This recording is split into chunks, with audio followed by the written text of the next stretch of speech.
What he's saying is you would have to enact every initiative we're proposing, but then he won't tell us what the initiatives are. Look, all of us would cheer if we got $7 trillion in surplus. They said anywhere from $4.5 to $7 trillion in surplus.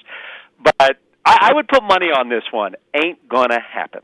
How much do you think is realistic over 10 years? I mean, is there a way to create some sort of, surplus or any sort of money at all, or will the economy not even allow it? We have run surpluses within the last 20 years in this economy. It is possible, but to that tune over 10 years would take enormous cuts in government spending, and it might even take tax increases, which Mr. Trump has proposed. No president has been able to deliver huge surpluses in my lifetime or in your lifetime.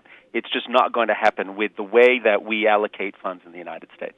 So when we look at companies, so much of companies and the efficiency with which they operate is based on the CEO. So we look at the United States, and without the support of Congress, how much of it is really based on who we elect next November? It's important, Two questions there. I would disagree with you that a performance of a company is based on CEOs. Some CEOs, yes, but some companies have terrible CEOs and still manage to perform well because they have incredible employees.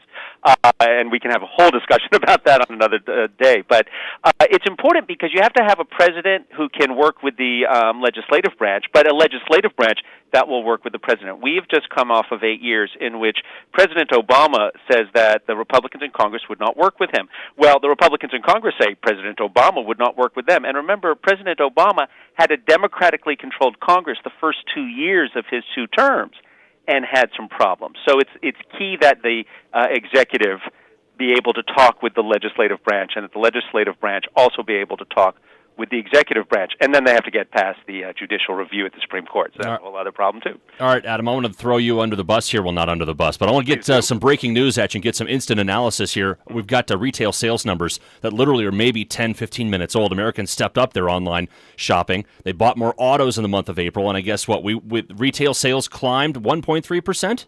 Yeah, it's the actual figures. I'm going into the release right now. When you take it out, let's see. Yeah, they were up, and it was greater than retail sales, 1.3%, which was much greater. That's about $453 billion, according to the Commerce Department, than was expected by Wall Street. Bottom line, this is good, but one of the reasons it's happening is we have an artificial economic market right now. The Federal Reserve and central banks worldwide have kept interest rates so incredibly low to help us heal from the Great Recession that it's helping people borrow money to buy cars. So I'm never going to turn, what is the expression, hit a gift horse in the mouth or something like that.